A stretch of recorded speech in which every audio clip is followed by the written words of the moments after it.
You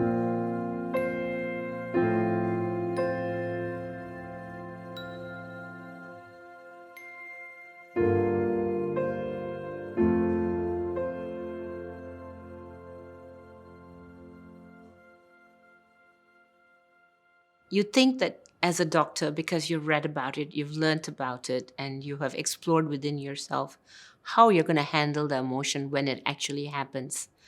But nothing prepares you for the reality of the first event, the first resuscitation that's unsuccessful. It is very far from the textbook description. Oftentimes, I think doctors, when they encounter death, they feel it's their own failure. And I think that's the first step we have to cross, to accept those deaths that were inevitable and those that we could have and should have done something about. So while we aspire and feel inspired by events that we could have done better on, but I think it's also important for us to accept it. And I think that first real life experience is really shocking. Nothing in the books actually prepares you for it. And one of the most important things I think we need to ensure that we recover from that first experience or those early experiences as doctors is to support each other. I mean, if one of my younger colleagues is in crisis, tapping them on their shoulder or just some moments of silence. But I find the most important thing is to go back and recharge after one of these events, because death is not an ordinary experience. Yes, it's inevitable in many situations, and we should accept it, but death is also a very defining end for many patients and their lives and their milestones. So for us to accept it and cross that barrier requires support. I think sometimes inner strength and certainly support from our colleagues and family.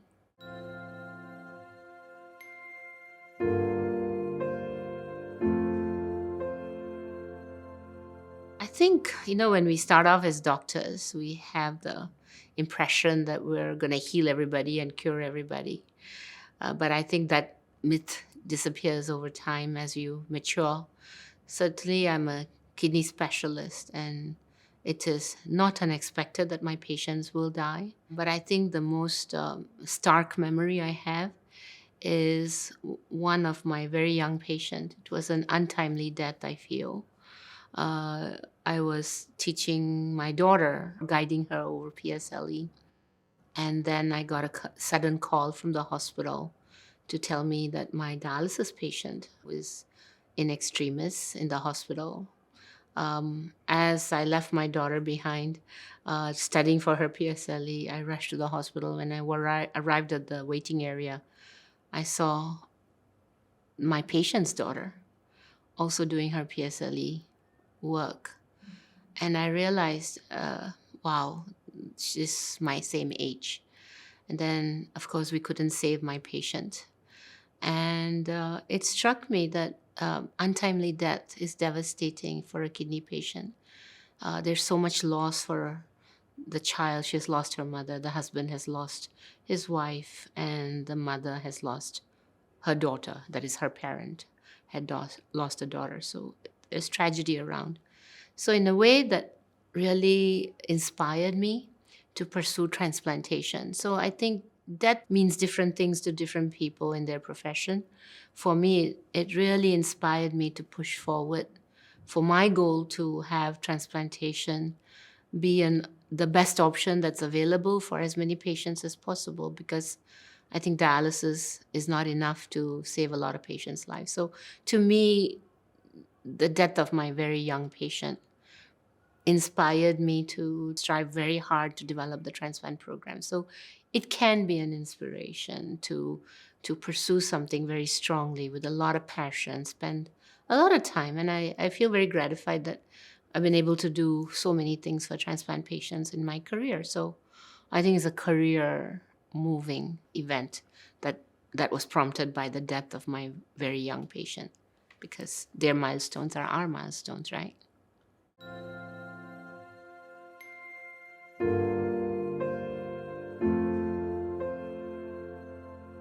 Each patient is different on where they are in their own journey, on life, versus death.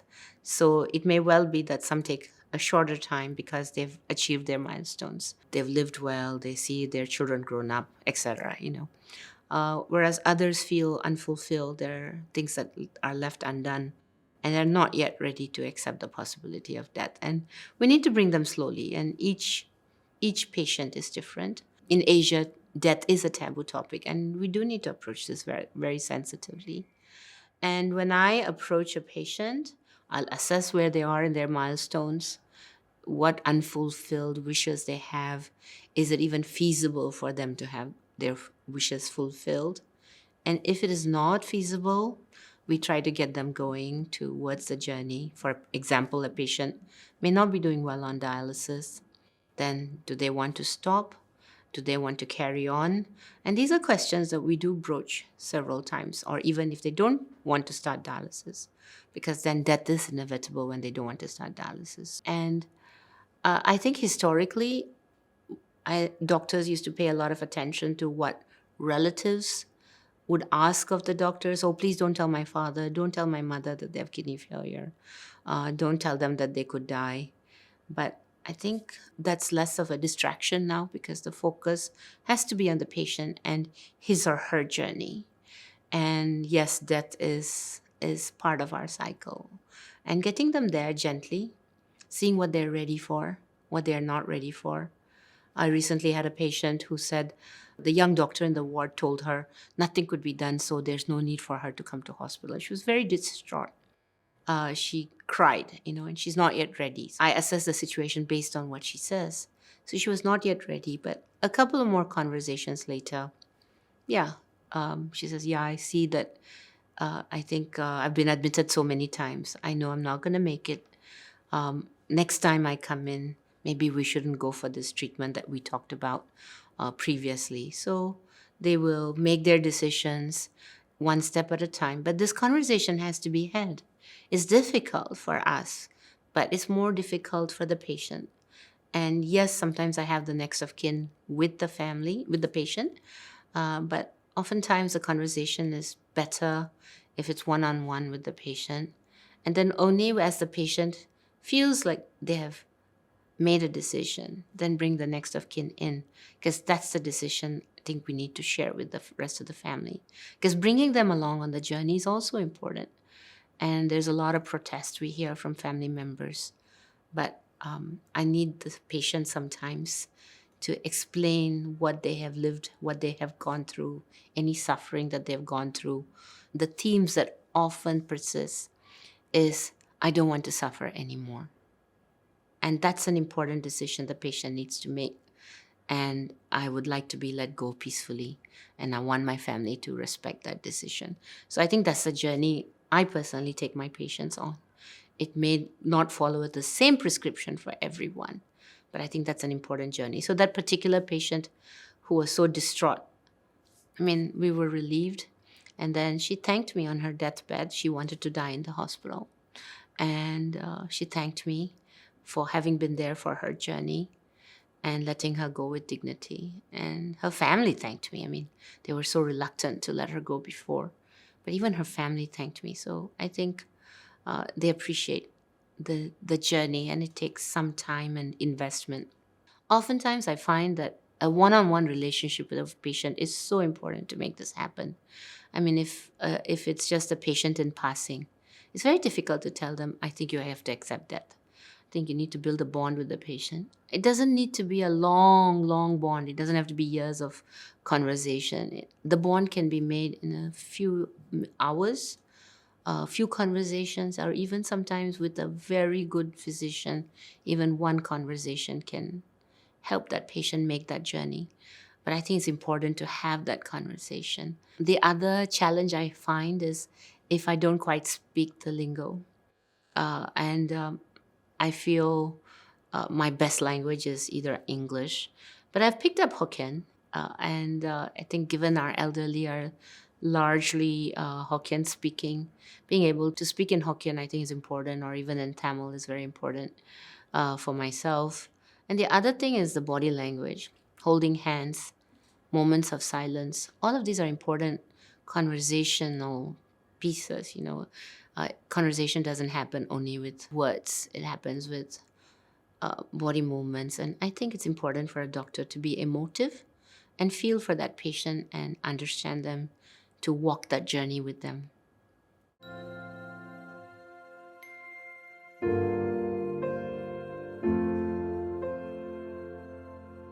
I think every doctor has to approach this in a different way for their specialty. I think the first thing that we as doctors behave as we think that we are supermen and superwomen, we can solve every problem. That concept takes some time for us to overcome. The second is to search within the evidence for the condition that we are talking about and see whether it actually can be salvaged. For example, if somebody has some forms of cancer that there's no standard therapies for, and the prognosis is 6 months or a year, going after new and new therapeutic regimens and promising patients, oh yeah, I could give you another 2 months or another 3 months if you try this treatment, that may not be the best for the patient. So I think we need to search through our evidence for our condition. For example, in the kidney literature, we know that patients who are octogenarians who embark on dialysis may not have a better life than if they didn't start dialysis. And I think this has taken our community some time to accept. This journey we have to make ourselves, because from our profession, we need to understand what is the prognosis for this condition with the available treatments. That's the first step for us.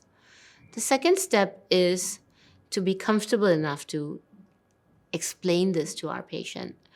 Oftentimes, the patient will be resistant in the beginning because they want to carry on living because maybe they haven't achieved their milestones, or maybe they have heard other doctors say, oh yeah, dialysis cures kidney failure. So sometimes they may have misinformation. To enlighten the patient about the reality and the true prognosis, I think we need to walk that journey with the patient and explain the truth. But on the other hand, the final decision ultimately still needs to come from the patient. If they're not ready, they're not ready to accept either no treatment or accept palliative care. We need to be able to merge all of these to get over our own misconceptions about being the Superman. Second, explore the evidence of what can cure the patient or give them good quality of life and what cannot. And finally, walk that journey with the patient. And I think all these, it's hard to let go. This conversation is difficult, but it needs to be done because our life and jobs are not just about prolonging lives no matter what. It's about giving life and years to their lives and life to their years. And both of these are very important aspects.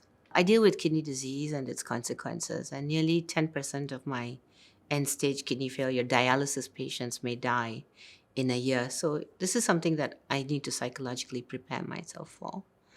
Oftentimes, my first step is to assess whether the patient sees the inevitability without actually talking about death. Explore with them what they feel, how they feel, what their milestones are that they're looking forward to, and what they are hoping for in the foreseeable future. And getting them to understand that perhaps we may not be able to cure them will take some time. I think it's an important step that we need to take. And for each patient, the pace may be different. Oftentimes, many patients feel that they've completed their milestones, they've lived a good life, their children are grown up, or whatever milestones they've needed to cross, they've actually crossed. In which case, it's a lot easier to approach the possibility of death and what's in the future for them and how long that future is going to be.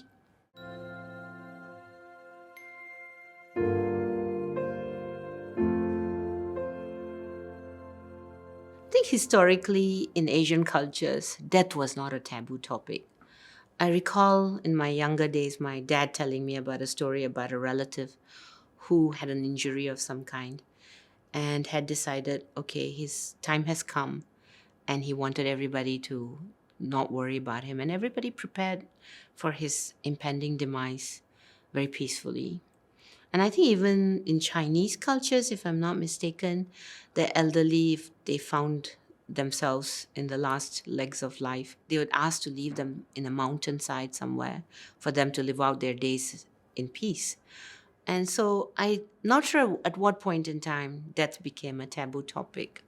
Death is part of the journey, and we need to accept this. And as we get older, it's easier to accept that, yes, death is part of our journey, and preparing for it psychologically, preparing our family, everyone is part of our responsibility. So I think individuals need to take that up as a personal responsibility, and healthcare professionals need to also accept this. They're not superheroes. We can't cure everything, and we shouldn't want to. We shouldn't want to, because our end must be good, just as good as our beginnings were.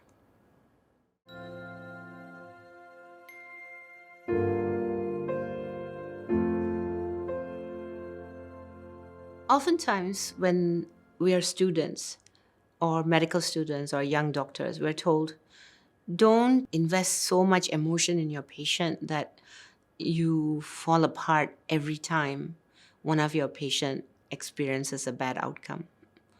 I think that's what we're told and taught. But I often find that investing in my patient, the joys from the very beginning, for example, every success of theirs is your success too. That gives me a lot of strength. I think I build on that strength because uh, when we do lose our patients, we can balance our successes against the failures. And first of all, don't consider the loss of a patient a failure. If you've done your best and the patient could not be cured, it's not a failure.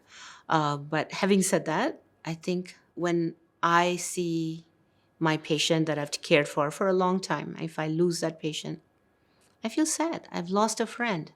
I have lost someone who I've cared for many years.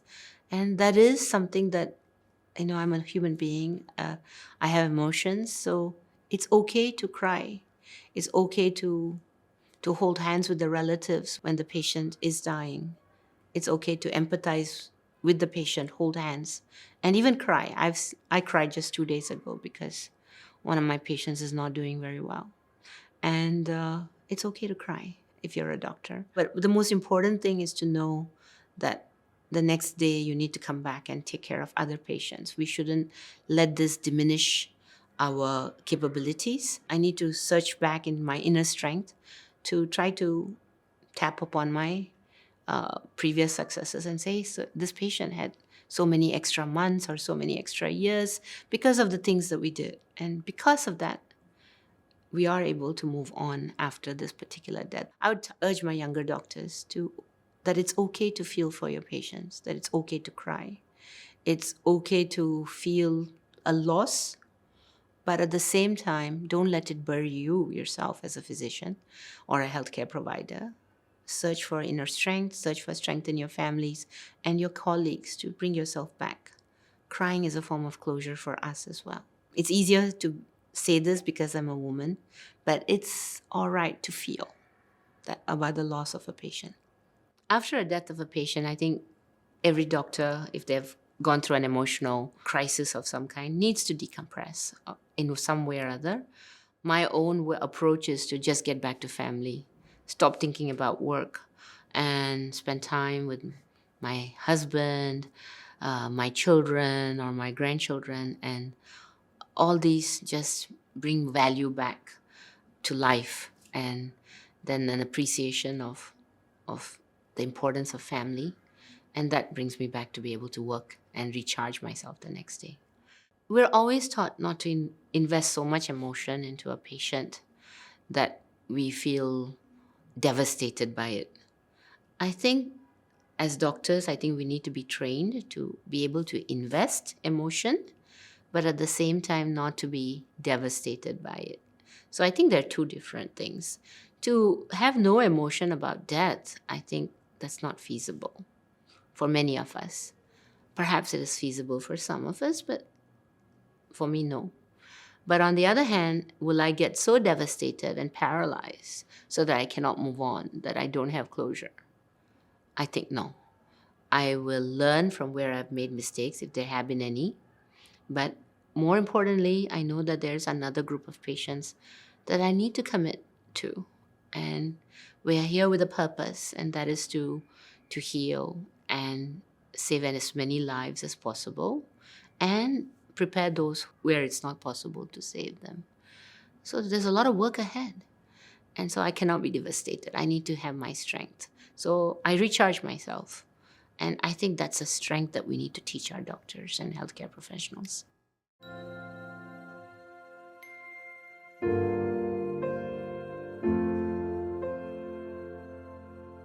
I embrace the concept of palliative care and advanced care planning.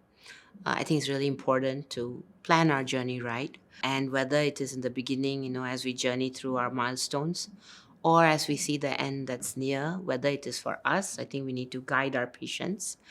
I think we need to guide healthcare professionals to do this conversation right with empathy and understanding. And if we do that better, I think the end of the journey of life will also be better for everyone. I think conversations about prolonging life are way easier because it makes the doctor feel good, firstly, because they can do something. They don't have to engage in a difficult conversation, but more importantly, they feel fruition from and achievement from doing something to save a patient's, at least to extend their life. So that's an easier conversation. I think we are doing it better than we used to. I think there's a lot more public conversation about palliative care. It's not something that is hidden under the table, and I see increasing resources for palliative care, but I think we have a long way to go.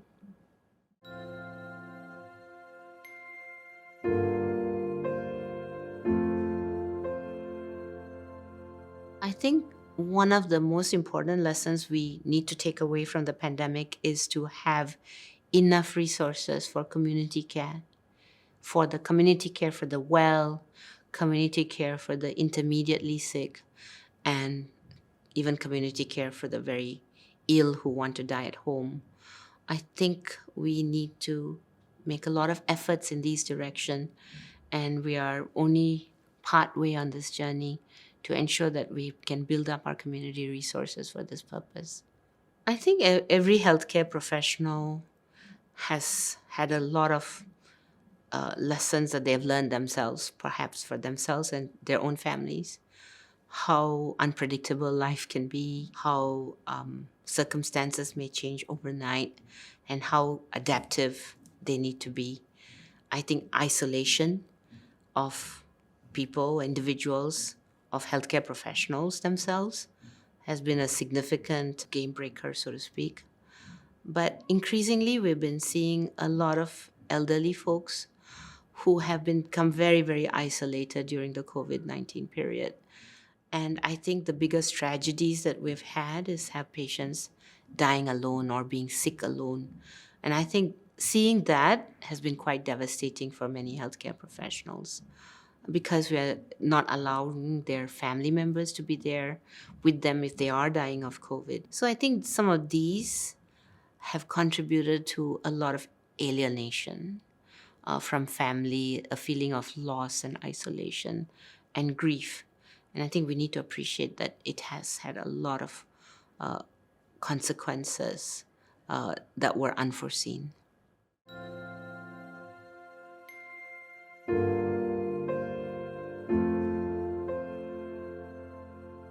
I think as a leader, we need to walk the talk. I think we need to demonstrate empathy to our junior doctors. And to do that, sometimes when we are having a difficult conversation with a patient, it may be good to have them come along and observe how this needs to be done. You can't learn this from books. You can't learn this from reading, and you cannot let them experiment over and over so that they can get it right. I know that there are possibilities of having these conversations, for example, in an academic institution, you can do this through a standardized patient and have the standardized patients teach on these conversations. But really, it may be good for leaders to bring young doctors along so that they can observe how good conversations take place. And the second important lesson, I feel that it's important to share, that it's okay to be empathic to a patient and feel the grief that they're going through, the loss that they're going through. It's okay because, when a patient is ready to let go and succumb to their illness and say accept death, what they're saying is they're saying goodbye to their families, they're saying goodbye to the things that they're so fond of. And it's okay to feel that loss that the patient is going through, but always have the way to recharge. Don't let that diminish you as a young doctor. And the third important thing is, if a patient has shared that one particular conversation didn't go well with somebody, I may actually take the opportunity to talk to that other individual and see if we can let them understand how the patient felt. I think putting yourself in a patient's place, empathizing with the patient, and feeling their loss is important. And every healthcare professional needs to be able to do that. Women don't realize how much advantage they have.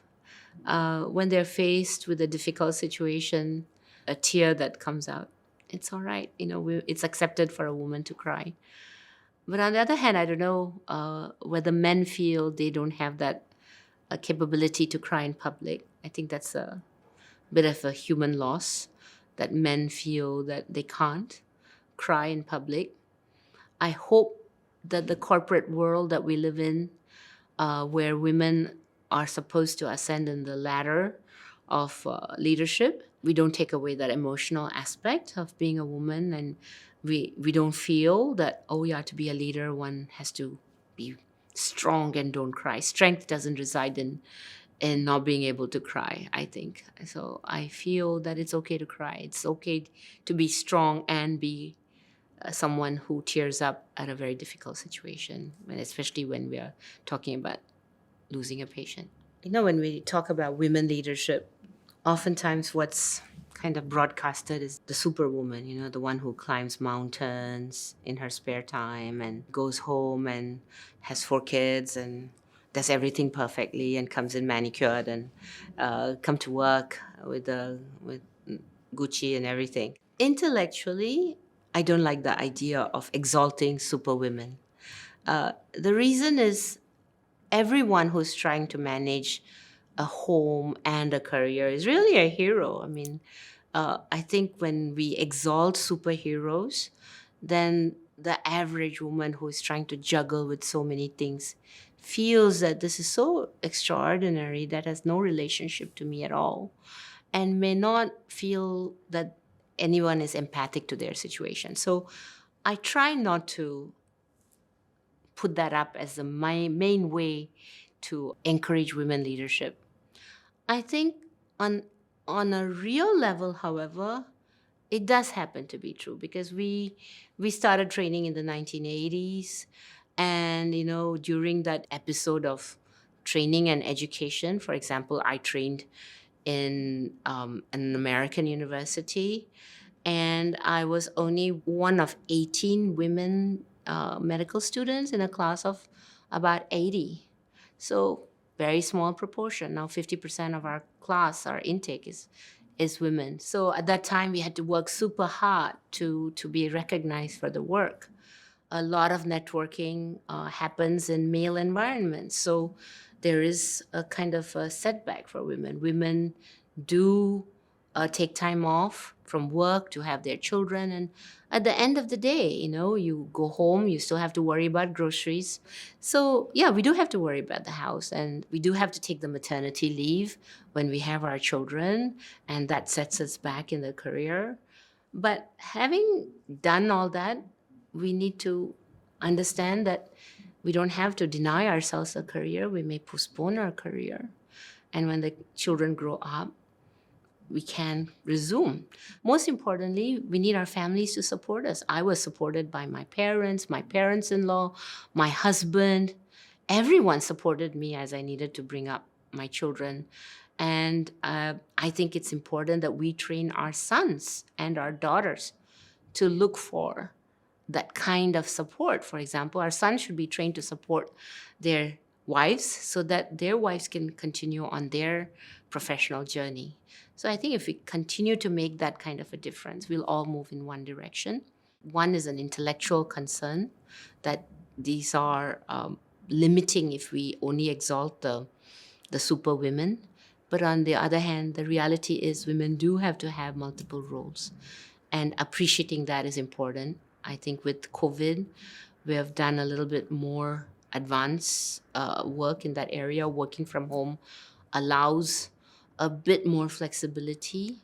And I think these are important advances, but the most important is to make sure that when we bring up our children, we train them right so that we appreciate the men as much as the women and the women as much as the men in all domains.